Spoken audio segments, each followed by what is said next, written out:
El entorno rural fue retratado por la época de oro del cine mexicano de una forma romantizada tanto en sus comedias como en sus melodramas rancheros. Hoy en día la situación es completamente otra. El campo en el cine iberoamericano es actualmente el espacio de la migración, el narcotráfico y otros dramas de este universo que se ha vuelto víctima de su contraparte, es decir, de la modernidad del mundo urbano. Esta noche, Leonardo García Tsao y yo revisaremos cómo ha sido retratado el universo rural en el cine iberoamericano. Repasaremos también la trayectoria de la directora chilena Maite Alberdi.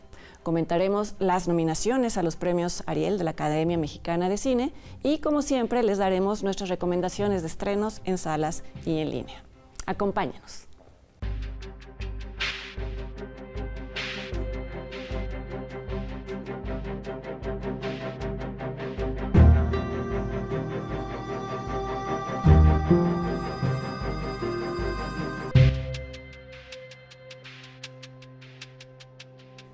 ¿Qué tal? ¿Cómo están? Bienvenidos a una emisión más de Encuadre Iberoamericano. Hola, Leonardo, ¿cómo estás? ¿Qué tal, Fernanda? Pues esta vez, como ya anticipamos, vamos a dedicarle el programa a ver cómo el cine latinoamericano ha representado el campo en nuestros países, las áreas rurales, con todo lo que eso implica. No solamente hablaremos de películas que transcurren en el campo, sino que muestran en algunos casos las ventajas y en otros las limitaciones que puede llegar a tener vivir fuera de las grandes ciudades. Sí, porque ya hablamos de las grandes ciudades en el programa anterior, ahora en contraste nos vamos a lo rural.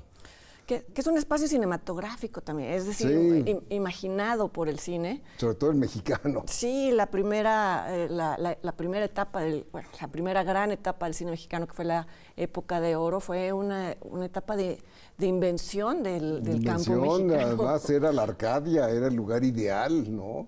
Porque además la comedia ranchera ignoró la Revolución Mexicana. Claro.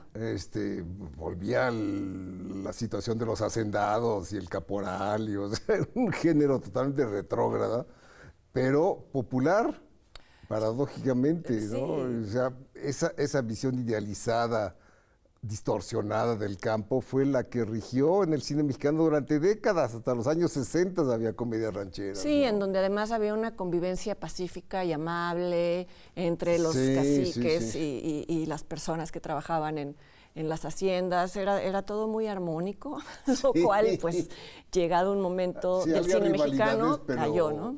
Rivalidades, pero amorosas. Sí. Entonces se cantaban las coplas y se dirimían las diferencias cantando como allá en el Rancho Grande, ¿no? Sí, sí, se ha dicho muchas veces que el cine mexicano ignoró el fracaso de la Revolución Mexicana, sí, porque incluso las películas que hablaban de la Revolución Mexicana sugerían que había triunfado, mientras que para nada, ¿no? No sucedió.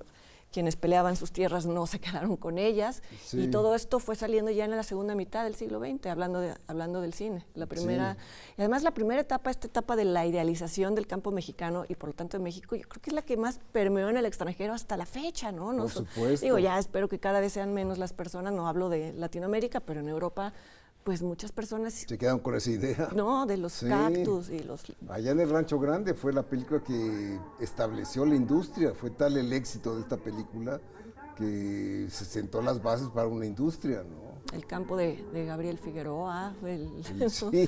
Que bueno, sí hay algo de belleza. Pero la comedia ranchera, como la definió muy bien Emilio García Riera, era como el hijo bastardo de la zarzuela y el western. ¿No? Entonces, sí, tal cual, era la cosa musical por un lado y luego la cosa esta viril y con armas de fuego del western, y esta mezcla dentro de un idilio totalmente, de una situación idílica totalmente inventada, ¿no? Sí, homoerótica incluso, porque siempre los rivales se preferían los masculinos, siempre se preferían a ellos mismos que a las mujeres con las que estaban, ¿no? Bueno, ya ese es otro tema.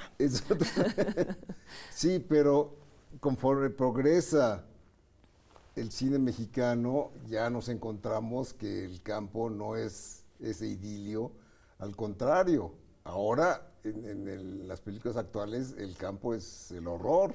Es el horror porque es el lugar en donde proliferan los narcos, y narcos. hacen su... y ahí sí no hay invención, es realista. Sí, desplazan a las comunidades, Sí. hay pueblos, ciudades, bueno, pueblos que antes habían sido ciudades que ahora son lugares fantasmas. El documental mexicano creo que se ha dedicado mucho a eso. Ahora vamos a hablar sobre todo de películas de ficción, pero el documental mexicano también ha retratado muy eso. Importante, ¿no? para establecer esta visión muy pesimista del campo, ¿no? Bueno, hubo películas como La Casta Divina, de Julián Pastor, sí. en donde sí se hablaba de que no era cordial la convivencia entre caciques, en este caso los caciques enequeneros. Sí, el cacique además ejercía el derecho de pernada, en este caso interpretado por López Tarso. Recién fallecido, ¿no? Sí. Sí, ¿qué te gusta La Casta Divina? ¿No te gusta? ¿Es muy solemne? Muy tiesa. Es muy solemne. Es una película muy tiesa, es increíble. Pasan muchas cosas, pero ninguna realmente te interesa. Además tiene el drama está ahí. Tiene esto que tiene el cine histórico que hace parecer que al final las cosas se solucionaron, ¿no? Que cuando llega Salvador Alvarado y los carrancistas Exacto. Ya no le dan lugar a la casta divina, la autoproclamada casta divina, y pues sabemos que sigue siendo. Siguió siendo. Todo sigue siendo un poco igual. Pero bueno, ganó muchos Arieles aquella película. Sí. Sí, es el cine de los 70s, como siempre hemos visto, hizo un cambio en la visión. De hecho, bueno, hay una película que a mí me gusta, que ya después mencionaré entre mis favoritas, En este pueblo no hay ladrones. Era como la primera visión realista de ese campo donde no pasa nada, donde hay tedio, donde hay ocio, ¿no? Y esa fue de Alberto Isaac, que era de esta generación precisamente. Y en el que empieza a haber una influencia no tanto de las ciudades, sino incluso también no me quiero adelantar a una película que tú vas a comentar entre tus favoritas. Sí, Nuestro director nos regaña porque decimos, luego vamos a hablar de ella, pero bueno, para irlos preparando, ¿no? Que es una película de Ripstein en donde ya empiezan las cosas a ser como de plástico, en fin, empieza a entrar la modernidad, pero no de la mejor manera posible, ¿no? Sino y es el México pinche. Nudo Mixteco, de Ángeles Castro, habla de eso también, de cómo ya entran influencias que hace los tianguis que pervierten un poco el sentido de comunidad por lo que se vende, por cómo se vende, en fin, se pierden tradiciones, no porque las tradiciones deban de perdurar a costa de lo que sea, pero hay una mezcla ahí extraña. Sí, hay una tendencia entre los cineastas que no son de la Ciudad de México en retratar su terruño. Está el caso de Ignacio Ortiz, que ha hecho películas básicamente en Oaxaca. La orilla de la tierra, Cuento de hadas para dormir cocodrilos, Mezcal, todas son películas que transcurren en la sierra de Oaxaca. Hay una beta de cine rural, por así llamarlo, en donde no es precisamente el realismo mágico, pero que habla de las leyendas que existen en el campo, los directores que incluso recuerdan los cuentos que les contaban sus abuelos, no sé, pienso en Juan Carlos Rulfo, ¿no?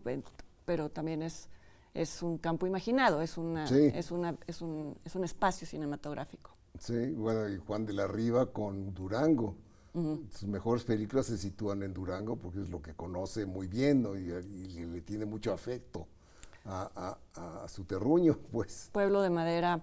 Pueblo de Madera y Vidas Errantes eran dos películas. Y además, por ejemplo, ahí hay una visión positiva del campo, ¿no? Con este niño que va al cine. Sí. Que se llega a comparar la película a veces con Cinema Paradiso, ¿no? Y volviendo a Oaxaca están otros dos cineastas, que son Rigoberto Pérez Cano, que hizo la película Carmín Tropical, sobre las mushes. Que era cine negro, ¿no? Era una especie de reinvención del género. Es un whodunit. Y está Ángeles Cruz, que hizo Nudo Mixteco. Que fue muy nominada en los Arieles el año pasado. Sí. Y le fue muy bien en el circuito de festivales. Varias historias cruzadas al estilo de Guillermo Arriaga. Sí, exacto. Pero ubicadas en el campo. Ubicadas en el Nudo Mixteco. En el Nudo Mixteco. Sí, un director como Ernesto Contreras también ha situado películas en Veracruz, en su natal Veracruz. En su natal Veracruz, sobre todo las recientes, que fueron Sueño en otro idioma. Sueño en otro idioma y El último vagón, que se puede ver en Netflix y de la que comentamos algo. el programa pasado. Sí, y en el extranjero, bueno, en Brasil está desde luego las películas filmadas en el Sertão, que es ese territorio desértico al norte de Brasil, donde se hicieron las principales películas de Glauber Rocha, ¿no? Los Cangaceiros y Antonio das Mortes, el ejecutor de los Cangaceiros primero y después Redentor.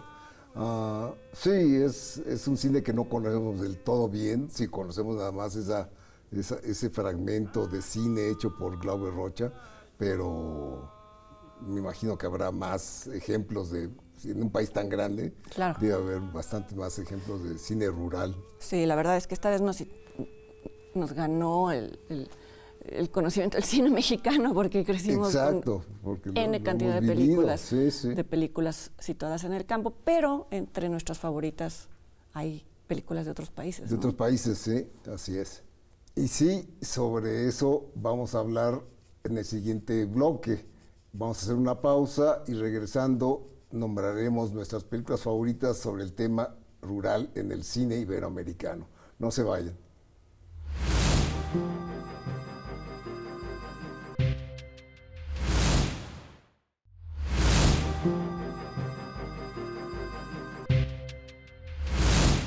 Bueno, ya estamos de regreso y listos para dar nuestros títulos favoritos. Yo empiezo, como siempre, con mi quinta, que es En este pueblo no hay ladrones, de Alberto Isaac, que ya la mencioné. Es una película del concurso experimental de cine del 65, la película es del 64. Fue el debut de Alberto Isaac, que era cartonista, nadador, ceramista, era un hombre del Renacimiento. Y como cineasta, lo hemos mencionado poco, pero sí hay películas de él que vale la pena recordar. Era un cineasta que tenía sangre ligera, digamos. Sus películas siempre tenían ese como lado amable. Y En este pueblo no hay ladrones está basada en un cuento de García Márquez, adaptado por García Riera, el crítico, y por el propio Isaac. Y lo más interesante de la película es el reparto, porque es un reparto que es el who's who de los intelectuales de esa época. Salen todos. Hay un cameo de Buñuel, ¿no? Buñuel hace de cura del pueblo, el cura del pueblo, sí. Su bestia negra, los sacerdotes, ¿no? Y él pidió ese papel. Me dice, ¿me das o de pordiosero o de cura? Entonces, o de cura, sí. Y está Rulfo, está Abel Quesada, está García Márquez, está Carlos Fuentes, Carlos Fuentes creo que no, es Monsiváis, está la China Mendoza, en fin, es una larga lista, de los cuales los únicos que viven ahora son Alfonso Arau y Arturo Ripstein.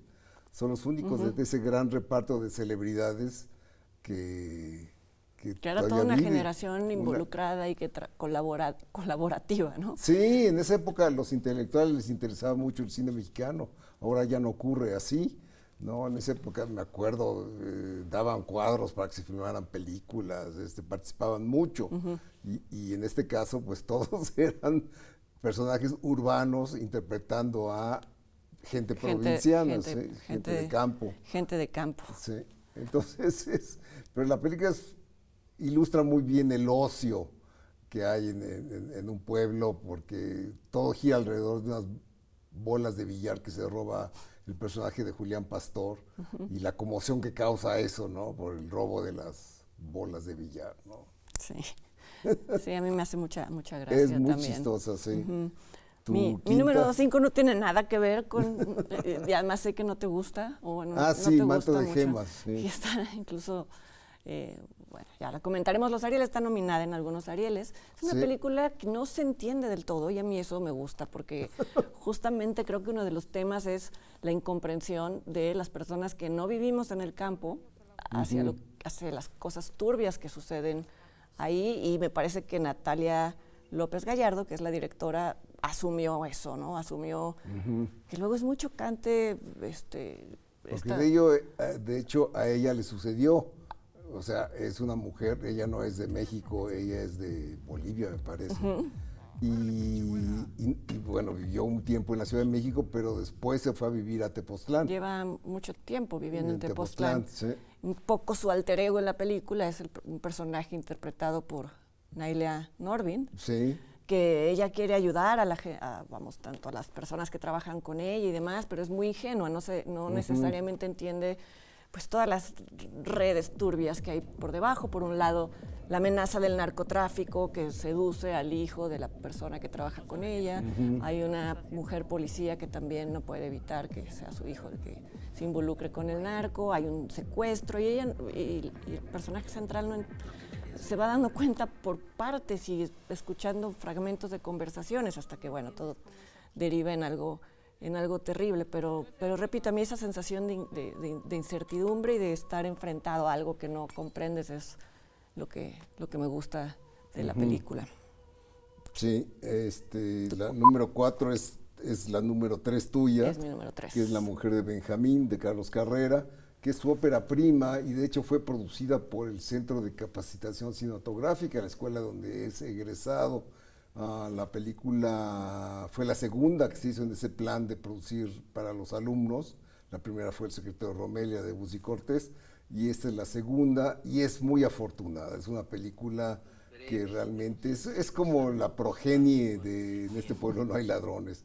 Igual el ocio hace que los personajes hagan cosas y es una ¿no? representación de la idea o de la frase de pueblo chico, infierno grande, ¿no? En donde todos los personajes tienen una doble vida, todos los personajes quieren escaparse, pero como no pueden, cometen actos terribles, ¿no? Sí. Pero a mí me gusta que la protagonista, que es una Arcelia Ramírez muy jovencita, interpreta una especie de pícara, ¿no? Sí. Digo, al principio es víctima de algo que le sucede, pero después ella logra pues darle la vuelta a todo, hace tontos a todos. Es ¿no? una reelaboración del mito de la Bella y la Bestia, ¿no? De alguna forma, porque el personaje que interpreta a Eduardo López Rojas es como el tonto del pueblo, por decirlo así, y es el que está enamorado del personaje de Arcelia y la secuestra, ¿no? Entonces, de ahí deriva el principal conflicto de la película. Hay muchos conflictos,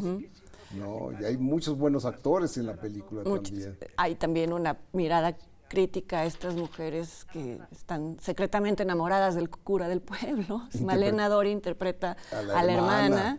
Que podría ser la otra mujer de Benjamín. La otra mujer de Benjamín, que tiene unas fantasías con el padre, que es Juan Carlos Colombo, con el sacerdote, ¿no? Sí, que es medio lascivo. Sí, y abusa de ella, como, bueno, no, pues, no quiero generalizar, pero estas cosas que se dan a veces en donde las mujeres le dan todo a los sacerdotes y esto deriva en cosas terribles. Y está el gañán, galán, que es Eduardo Palomo. Eduardo Palomo, que en paz descanse, y que es quien quiere pues llevar a es que es muy, todo el tiempo hablan de que ella quiere manejar la camioneta, entonces, pero pues es muy gracioso porque todo implica manejar la palanca de velocidades, ¿no? Entonces, claramente fálica. Pues sí, y a la vez tiene que ver con el deseo de ella de escapar, que es finalmente pues lo que sucede, pero pues no sin también castigar un poco a su secuestrador. Hubo un momento en que La mujer de Benjamín era la película más premiada del cine mexicano. Es que además fue una de las películas que marcaron como un renacimiento del cine. Sí, del primer nuevo cine mexicano, ¿no? Fue justo en el régimen de Ignacio Durán, en el IMCINE, que se caracterizó por ese empuje a jóvenes cineastas. Y que empezó a atraer al público otra vez a las salas después de los desastres de las décadas anteriores. Exacto. Sí, bueno, es tu número 4. Es mi número 4 y tu número 3. Y por lo tanto mi número 4 es una película muy reciente, tal vez con el tiempo pues no alcance a estar en una lista de mis favoritas, pero me gusta mucho y además me llama la atención que este año pues no le hicieron mucho caso en su estreno. Ahora está nominada, también ya la vamos a comentar, que es la película Trigal de Anabel Caso, que es argentina, ¿verdad? Y habla también de estos veranos o vacaciones, que dan lugar a que los adolescentes cambien en todos los sentidos, ¿no? Es un coming of age, como se dice en español, porque siempre no existe, es ¿verdad? un poco difícil de traducir. Como la maduración o el cuando... proceso de maduración de una chica. De 3, ¿no? De 3. Pues sí. En total, sí. La chica que viene de la ciudad y convive con sus primas que viven en el campo, pero pues todas están en plena adolescencia, es decir, en la edad de la punzada. Y de la hormona. Sí, sí. Y hay un galancito, por eso recordaba un poquito a Eduardo Palomo, como el eco estando en esta película, ¿no? Que pues sin importarle nada, quiere pues tener contacto con una de las, o con las que se pueda, con las chicas. Y además es la hija de Arcelia Ramírez, la actriz, quien interpreta. Entonces hay una especie de conexión, ¿no? Con la mujer de Benjamín también. Exacto. Hay un puente en donde... Hay un puente entre las dos películas. Sí. A ver, a mí me gusta mucho Trigal. Lástima que no le fue bien en su estreno. La gente prefiere ver las películas en plataformas. Ya está visto que la mayoría de las películas nominadas se fueron directamente a la plataforma o con un breve estreno en salas. Y esta merecería estar en alguna de plataformas, que lo estará. Me imagino que no tardará en verse en ese medio. Y bueno, mi tercera es Alcarrás, de Carla Simón, película que se vio en la Cineteca Nacional y que ganó el Oso de Oro en el Festival de Berlín. Creo que es una película muy, muy emotiva sobre una familia que es desplazada por el progreso.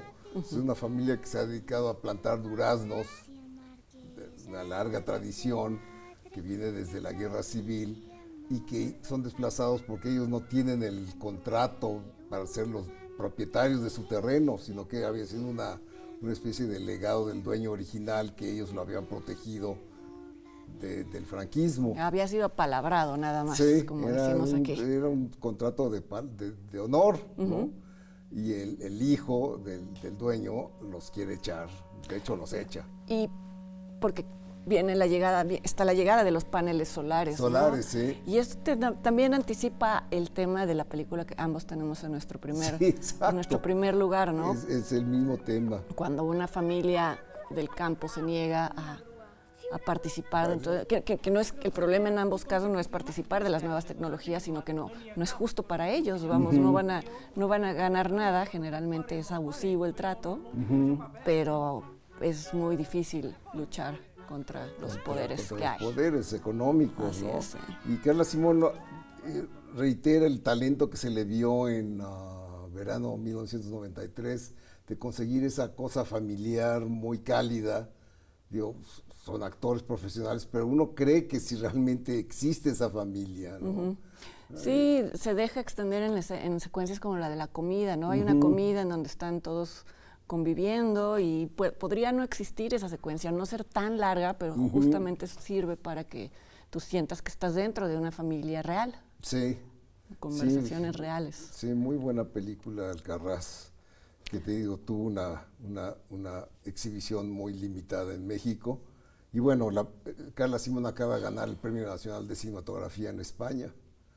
No le fue tan bien en los Goya, no, pero... Se pensaba que iba a ganar y no. Sí, no ganó. Me parece que se puede ver en Movie, Alcarrás. ¿Ah, sí? Bueno, y como luego está un determinado tiempo, a lo mejor ya no está, pero hasta hace poco ya la habían estrenado en Movie. Así es que no la han visto.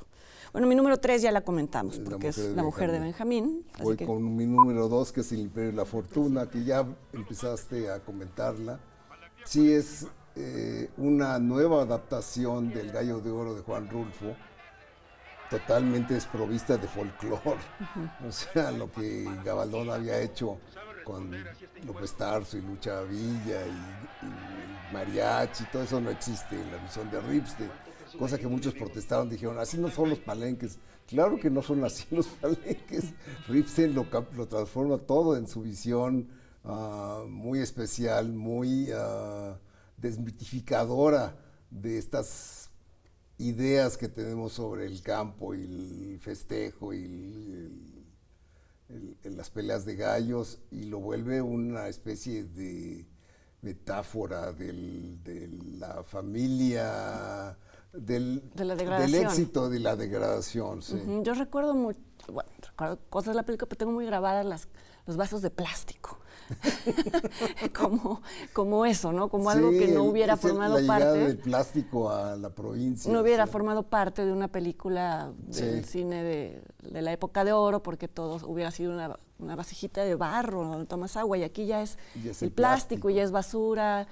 Y me parece que es Lucero Isaac, es la directora de arte, a quien después vamos a mencionar. Pero sí, es que eso es lo que realmente acaba definiendo también con muy buenos actores. Contemporáneo. Gómez Cruz es el dueño del gallo, que es su fetiche.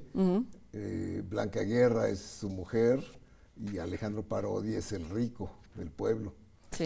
Un triángulo de actuación muy bueno, que realmente encapsula de ese... Y es muy pesimista al final, porque sabes que la hija va a repetir el círculo. La hija que interpreta es un tema... Saide Silvia Gutiérrez es la hija. Un tema muy de Ripstein, ¿no? Lo circular, ¿no? Aquello de lo que no... los infiernos de los que no te puedes escapar.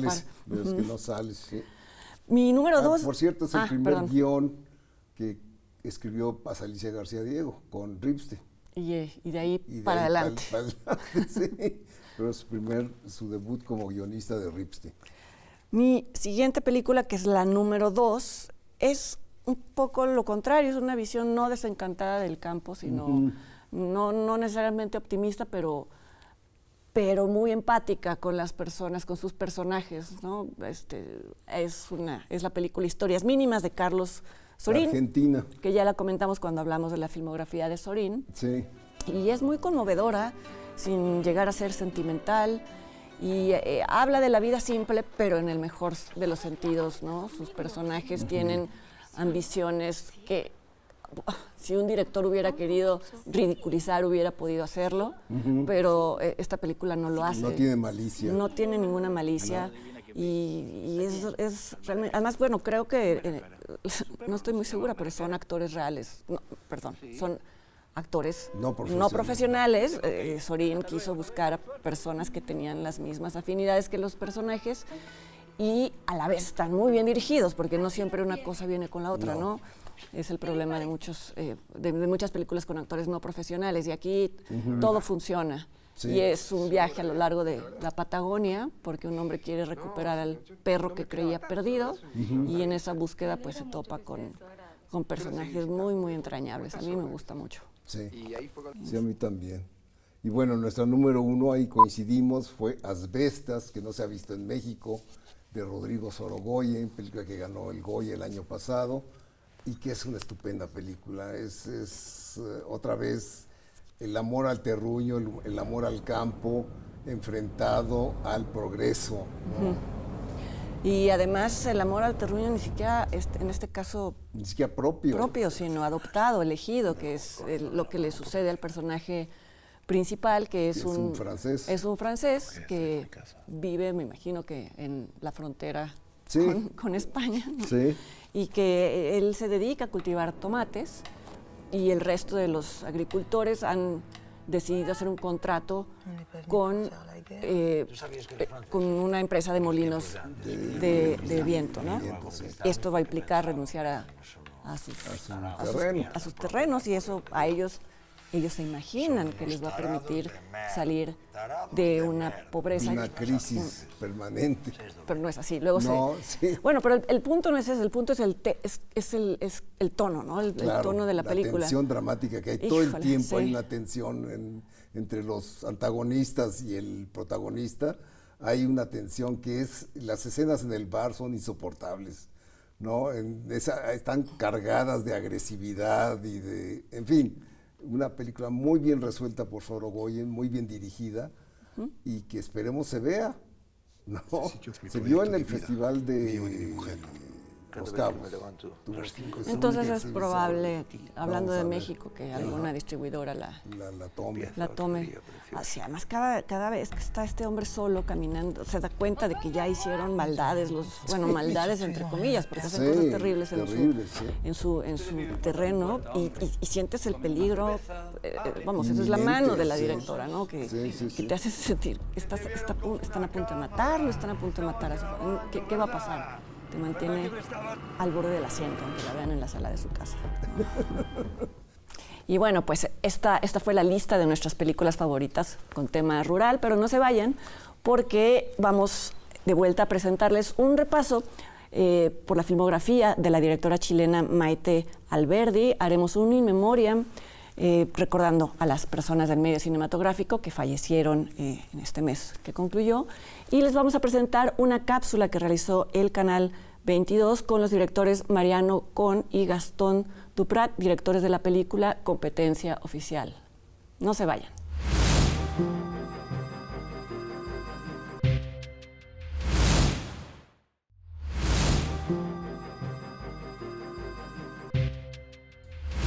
Y bueno, ahora vamos a repasar la filmografía de la chilena, documentalista chilena Maite Alberdi.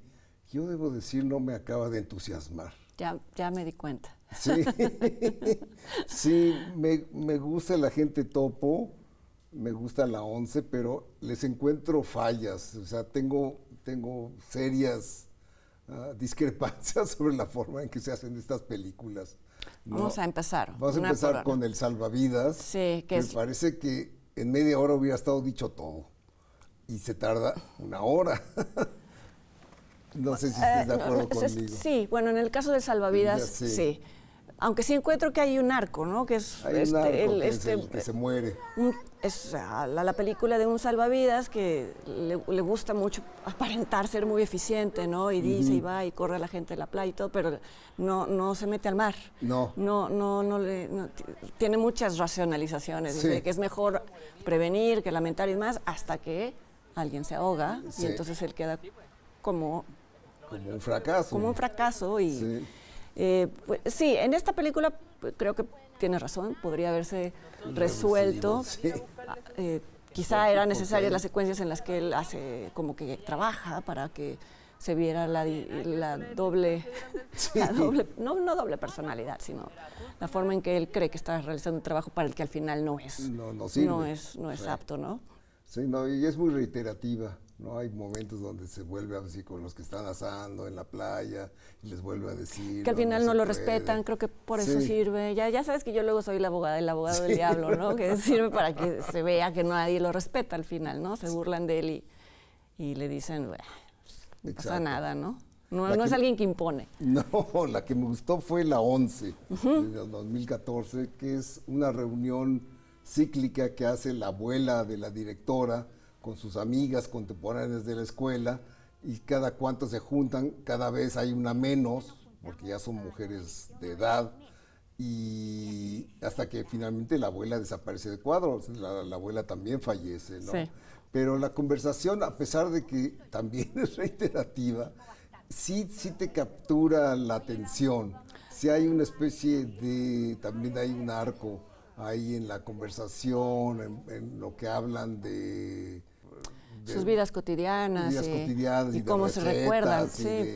En fin, temas de señora, digamos, ¿no? Sí, a mí me parece que sí, que está, no sé si, planeada en el sentido de que fue editada, porque pues, creo que pasó 7 años haciéndose presente, que también se nota en el hecho de que no se note ella. Es decir, yo creo que también una de las virtudes de Maite Alberdi es que logra desaparecer de la cámara invisible, y eso lo notas por la soltura de los personajes, ¿no? Que acaban diciendo cosas. Nunca se dirigen a la cámara, nunca parecen estar intimidadas por la cámara, cosa que es muy notable. Y siento que en las distintas conversaciones van tocando temas que son fuertes, ¿no?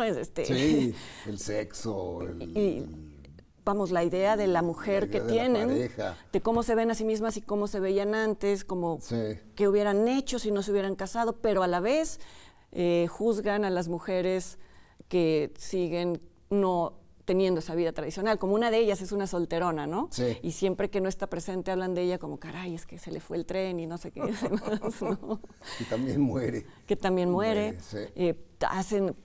Me enternece a la vez, hay esta voluntad de seguir viajando a lugares, planean sus salidas juntas, ¿no? Pero no lo vuelve sentimental, sino simplemente están haciéndolo y pues una visión un poco incluso clasista, no de Maite Alberdi, sino que las deja de ellas. Claro, por ejemplo, hay un momento donde dice, no hablemos de política, porque está clarísimo que estas mujeres fueron pinochetistas. Esto me queda clarísimo por la ideología que se manifiesta en otras conversaciones. Dos de ellas, bueno, me parece que dos de ellas estaban casadas con militares. Sí, exacto. Sí. Y cuando está presente la empleada doméstica, cuando se va, hacen unos comentarios espantosos. Es decir, un poco degradantes. Y me parece positivo de Maite Alberdi no haber editado eso, porque quizá por tratarse de su abuela y de las amigas de su abuela, no hubiera querido que salieran estas partes, ¿no? Pues eso a veces es una manipulación de los documentalistas, pero pues al contrario, me parece que hay un respeto al personaje mostrándolo con todas sus virtudes y pues posibles defectos, ¿no? Sí, la siguiente, Los niños, me parece también muy reiterativa. De verdad, a mí me parece que esa es la que tiene un arco más marcado. Sí, hay un arco, pero son situaciones que no son nuevas, digamos. O sea, son situaciones que hemos visto y que vuelven a darse y que vuelven a darse. Y creo que hay un momento donde uno se empieza a aburrir. A mí eso me pasa. A mí me pareció, bueno, es una película que habla de una escuela para adultos con síndrome de Down, y hay algo curioso en la traducción y en la traducción para Netflix. O sea, la película, su nombre original es Los niños, Netflix lo traduce como Los adultos, ¿no? The grown-ups, sí. Como si hubiera una falla en llamarla a los niños, pero hay una razón, creo, en el documental, por lo que la película se llama así, que es justamente el arco mismo, que al final, a pesar de que en la escuela se les inculca desarrollarse como adultos, si quieren tener cierta vida, buscarla trabajando, es decir, no los tratan como niños, les hablan de sexo, desmitifican cosas que... a veces sí es un poco condescendiente el trato de los, de los que no tienen Down, no voy a decir normales, digo, los que no tienen Down, hay a veces que sí los tratan como niños, sí me da esa impresión. ¿Sí? Sí. Bueno, sí, me quedé pensando... Sí, pero, sobre todo con la que es más infantil, una que le dicen que tiene la edad mental de alguien de 6 años. ¿La que está a dieta? No. Sí, la chica de las gafas. Sí, porque hay una que, Clara, que creo que es la que tiene novio y quieren casarse y todo eso, ¿no? Que hay una secuencia en donde canta una canción de Luis Miguel, que es Palabra de Honor, pero con un sentimiento, o sea, es realmente conmovedor porque te das cuenta del rango de emociones que logra también extraer de estos personajes, a quienes el cine a veces, pues, no sé si les da ese espacio. No, generalmente no les ha tratado muy bien. Pero al final hay una separación, y es en donde creo que ahí, no sé, es en donde vemos un trato de sus propios padres hacia ellos como niños, ¿no? Nunca vas a poder crecer. A mí me gustó mucho. Bueno. Y la siguiente, La gente topo, ya hemos hablado mucho de ella. Cuando se estrenó, cuando estuvo nominada al Oscar. Lo ganó, ¿no? ¿Lo ganó? Sí, se lo ganó al Pulpo, ¿no? No, ganó el Pulpo. ¿Ganó el Pulpo? Ganó el Pulpo, sí. Mira. Sí. Sí, estuvo nominada a Mejor Documental. Y me parece esa es la que más me gusta junto con La 11. Creo que es una película que a mí, a pesar de que me parece troqueada, creo que está trampeada, no todo... ¿No crees la historia de que el hombre no estaba al tanto de que él mismo estaba siendo confirmado, el hombre que se infiltra a un asilo, ¿no? de ancianos? Esa no me la creo. Pues al parecer, si vamos a creer la historia, también pasó mucho tiempo en el que ellos tuvieron que estar dentro del asilo para que dejaran de verlos como personas, o sea, como cosas, las cámaras, quiero decir, ¿no? Como algo intrusivo y pues como él sí se creía un espía, pues, en fin. Me parece una película simpática. Sí. La última yo la vi en el Festival de Sundance, en donde incluso ganó el premio al mejor documental en su sección. Infinita. Que me parece la menos, no sé si la menos lograda, pero la que más se apoya en lo que es la tragedia misma de una persona que va perdiendo la memoria. Se trata de una pareja además me parece que son personas notables en Chile, en México no los conocemos como tal, un periodista que además se encargó de hacer un libro recuperando la memoria de los desaparecidos, su mujer que participó en la política y también fue conductora de televisión, pero él tiene Alzheimer y va perdiendo la memoria, que es también la ironía que muestra el documental Tiempo Suspendido de Natalia Brustein. Entonces, ese es un drama, ese es un drama que ya está puesto, ¿no? Creo que no quiero decir que es fácil conmoverse y que eso lo demerite como tragedia, pero como documental creo que me parece mejor incluso el de Natalia Brustein. No, otra vez creo que en este la mayor virtud es la capacidad de Maite de infiltrarse literalmente pues a lugares íntimos, como las recámaras para capturar momentos que pues es difícil para un documentalista, ¿no? Sí, obviamente le gustan los ciudadanos de la tercera edad. Sí. ¿No? Hay una constante, tanto en la 11 como en... y ya había participado, creo que en un proyecto en un cortometraje sobre la ancianos. Gente topo, y aquí nuevamente, ¿no? Sí, hay una visión pues es una pues bueno, iba a decir prolífica, pero bueno, ha tenido una carrera... 5 trabajos. 5 trabajos y es joven, o sea que todavía veremos bastante mucho más de ella. Sí.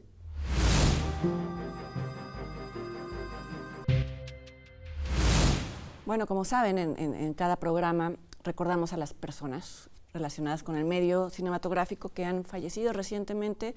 En este mes, el mes pasado más bien, falleció la muy reconocida y muy prestigiosa y muy talentosa directora de arte y de escenografía, Lucero Isaac. Que trabajó básicamente con 3 directores, con su marido y después, cuando era exmarido, Alberto Isaac, con Jaime Humberto Hermosillo, con quien hizo la mayor parte de su obra, y con Arturo Ripstein. En películas nada menos, o sea, 3 notables, ¿no? Sí. Con El Castillo de la Pureza. Sí, no, hizo un trabajo realmente espléndido, que se puede consultar. Hay un libro muy bueno de Lisa Lozano, que hizo un libro sobre el arte de Lucero Isaac, que les recomiendo mucho. Entonces, bueno, ella falleció este pasado mes. Sí, ella también aparecía en ese pueblo. ¿No? En ese cóctel También murió la pionera de la cinefotografía argentina. Digo pionera porque fue de las primeras mujeres que empezaron a ejercer ese oficio, Paola Grandío. Yo solo conozco Silvia Prieto de Martín Rexman. Y es una buena fotografía, en efecto. La comentamos aquí incluso, sí, ¿no? Sí. Y murió un actor de carácter cuyo rostro era realmente su mejor arma, su mejor asset, como dicen. Sí, Sergio Calderón la hizo de villano, pero no le quedaba de otra porque tiene un rostro patibulario, la verdad. Es una cosa... Él decía que le gustaba que le dieran papeles de villano, porque la gente le decía malvado, entonces decía, lo hice bien, pero pues era también por su rostro. Entonces ha salido en docenas de películas, incluso extranjeras. Salen Los Hombres de Negro, como un extraterrestre. Y en Los Piratas del Caribe. En Piratas del Caribe también, sí. Uno de los Y finalmente la actriz Rosario Zúñiga, que es básicamente teatro, aunque hizo pequeños papeles en cine y en televisión. Bueno, pues sin más preámbulo, los invitamos ahora sí a ver la cápsula del Canal 22, que es la entrevista con los directores argentinos Mariano Con y Gastón Duprat, hablando de su película Competencia Oficial. No se vayan.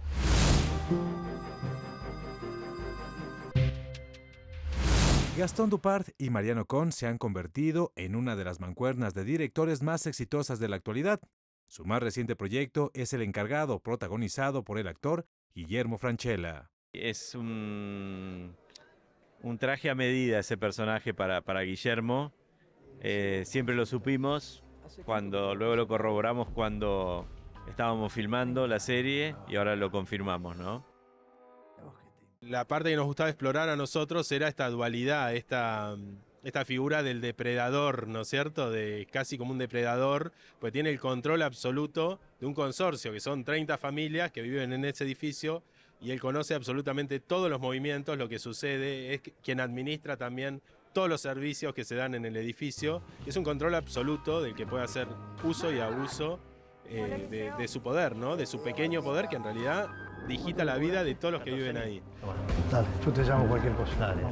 Juntos han desarrollado proyectos como Un Ciudadano Ilustre. De que este tipo de reconocimiento unánime tiene que ver directa e inequívocamente con el ocaso.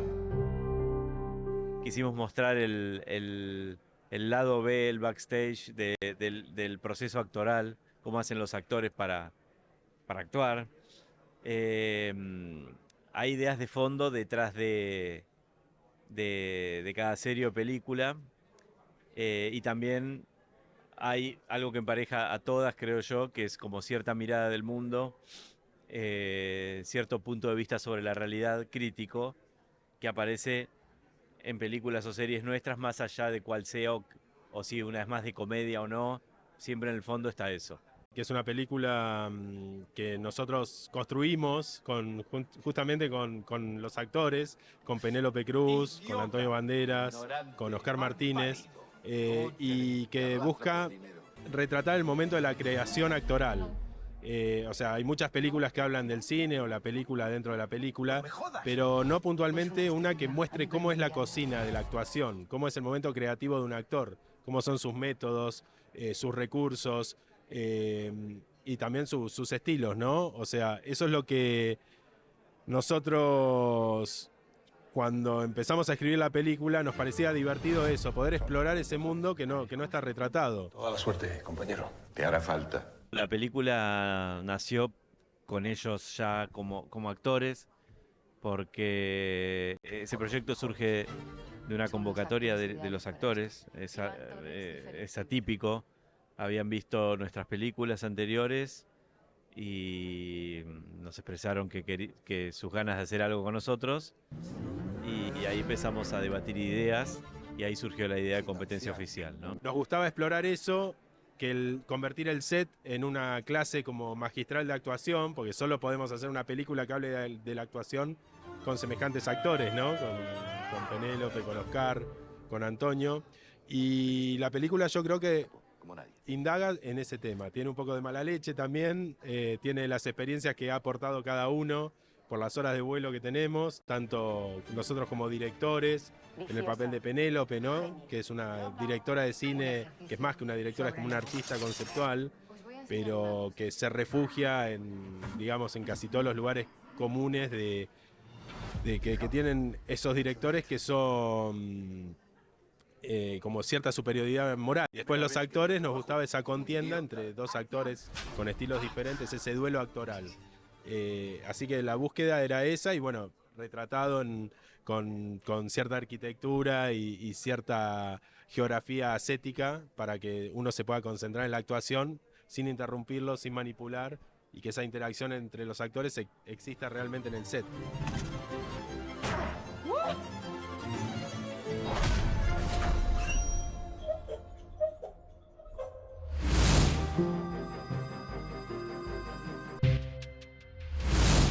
Vamos a un corte y regresando veremos una cápsula sobre las películas que ganaron en el FICUNAM y en el Festival de Guadalajara.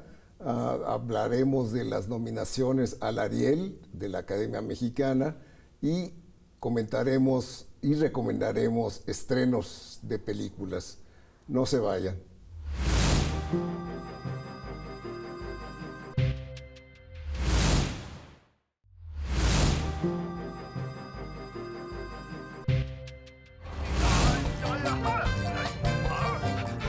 Entre el 3 y el 9 de junio se llevó a cabo la edición número 38 del Festival Internacional de Cine de Guadalajara, que celebró los siguientes premios.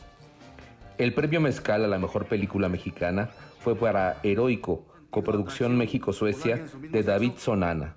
En esta misma categoría, la distinción a mejor dirección la recibió Gisela Delgadillo por Kenia, y la mención especial del jurado fue para Una jauría llamada Ernesto, de Berardo González. En la categoría de largometraje iberoamericano de ficción, la mejor película fue Tengo sueños eléctricos, Bélgica, Francia, Costa Rica, de Valentina Maurel. La mejor ópera prima, 20.000 especies de abejas, de la española Estíbaliz Urresola, quien también recibió el premio a la mejor dirección. En largometraje iberoamericano documental, el premio a la mejor película fue para Samuel y la Luz, Francia-Brasil, de Vinicius Guirnis, y el de mejor dirección para Pau Faus, por Fauna, de España. Por otro lado, en la categoría de animación internacional, Carne de Dios, de Argentina, dirigida por Patricio Plaza, fue merecedora del premio Rigo Mora. FICUNAM, el Festival Internacional de Cine de la UNAM, se llevó a cabo del 1 al 11 de junio con los siguientes ganadores. El premio Umbrales a Mejor Película, otorgado por la Filmoteca de la UNAM, fue para Xiuhtecutli, del colectivo Los Ingrávidos. Y Desechos Tóxicos, de Arián Sánchez Cobiza, recibió el premio Umbrales de los Estudios Churubusco. El Prototipo, de Bruno Varela, cinta mexicana coproducida con Bolivia y Ecuador, se quedó con el Puma de Plata de la sección Ahora México a la Mejor Película. En la competencia Aciertos, el ganador de este 2023 fue Ismael García Ramírez, de Colombia, quien presentó su corto Entre las sombras arden mundos. En la competencia internacional hay que destacar que Samsara de Loís Patiño, de España, recibió el premio del público. Felicidades a todos los ganadores y nos vemos el próximo año.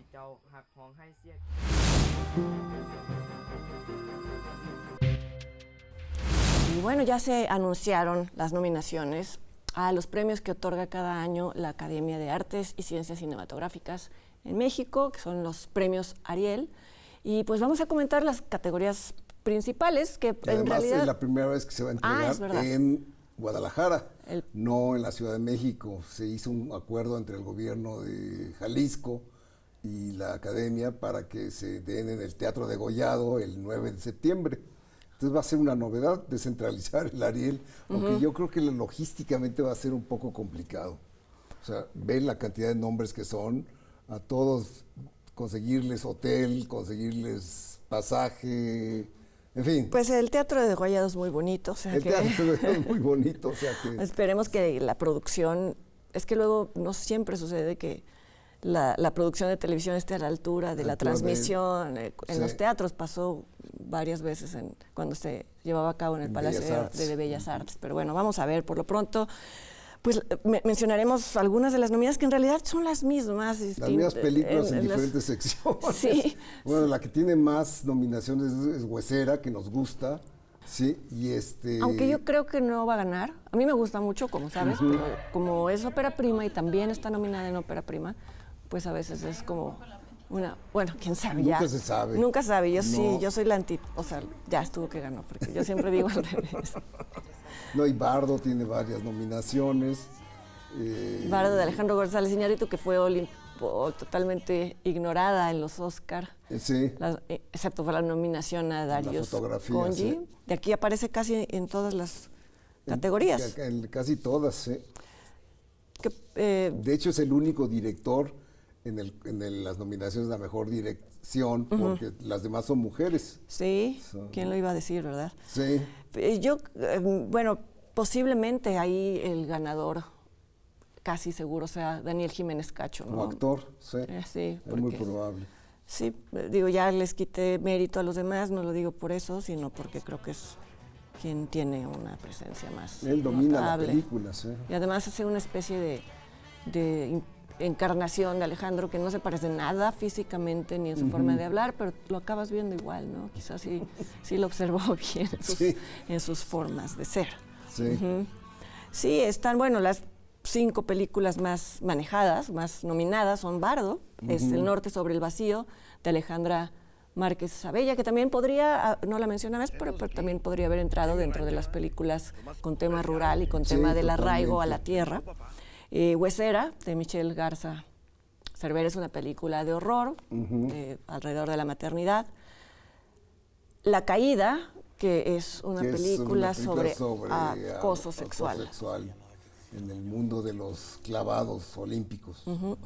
Y La civil, la película que la dirigió una rumana, Teodora Mihai, interpretada por Arcelia Ramírez, que tuvo muy buena recepción, sobre todo fuera de México. En Cannes le fue muy bien.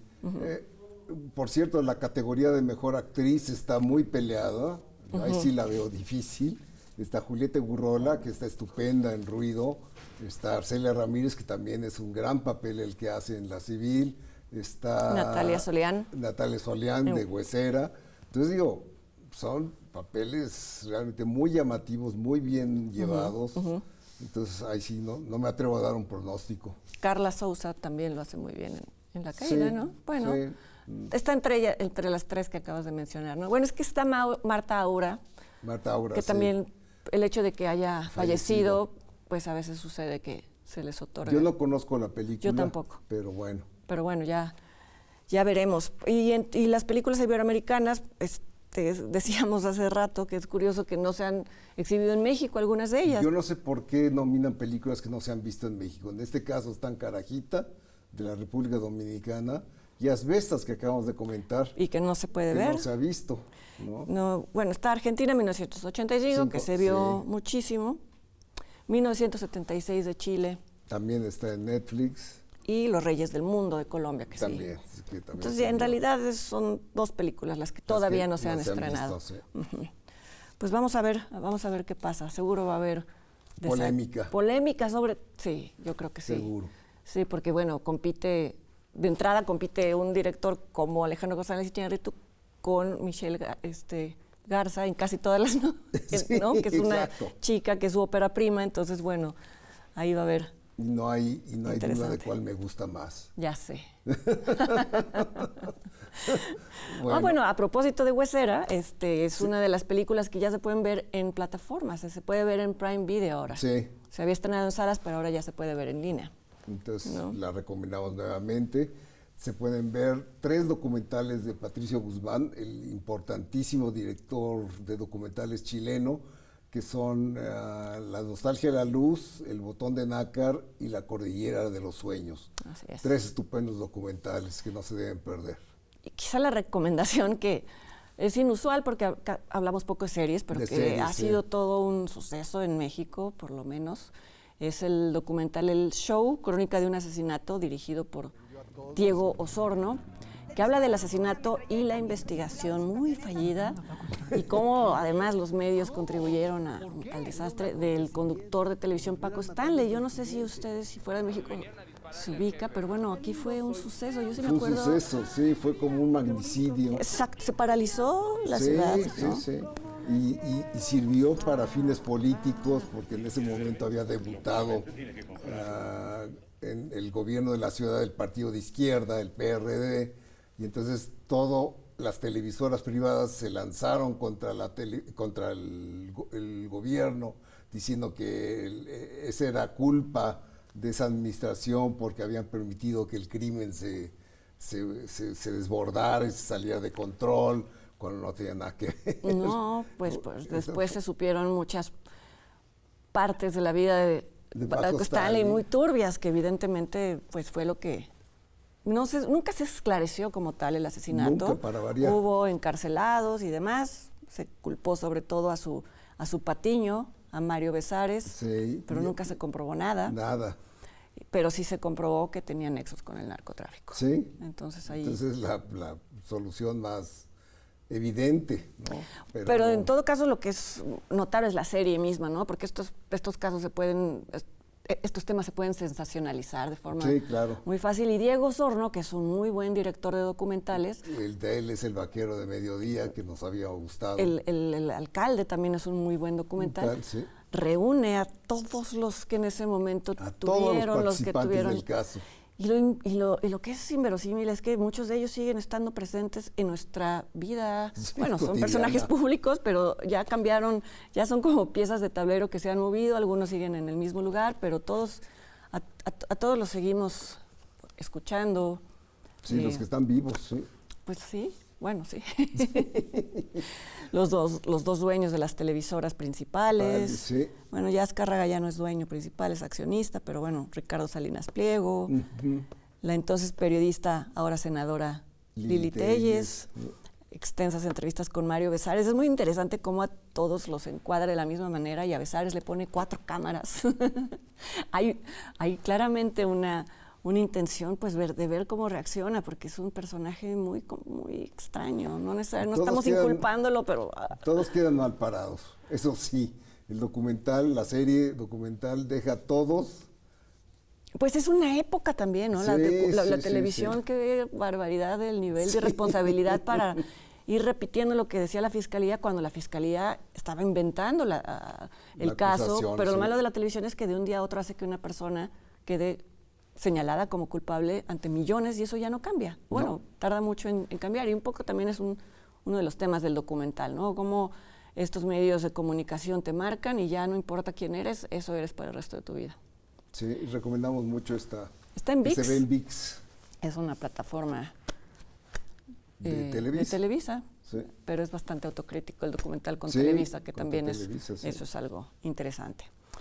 Pues bueno, con esto concluimos el programa. Muchas gracias, Leonardo, gracias y sobre todo gracias a ustedes por habernos acompañado. Esperamos que lo hagan el mes siguiente, en la siguiente emisión de Encuadre Iberoamericano, que como ya saben, es una plataforma televisiva en donde buscamos dar visibilidad a las películas que se filman en nuestros países, a los directores que están presentes en festivales, en fin, que permiten que haya una ventana hacia Iberoamérica. Nos vemos dentro de un mes. Que estén muy bien.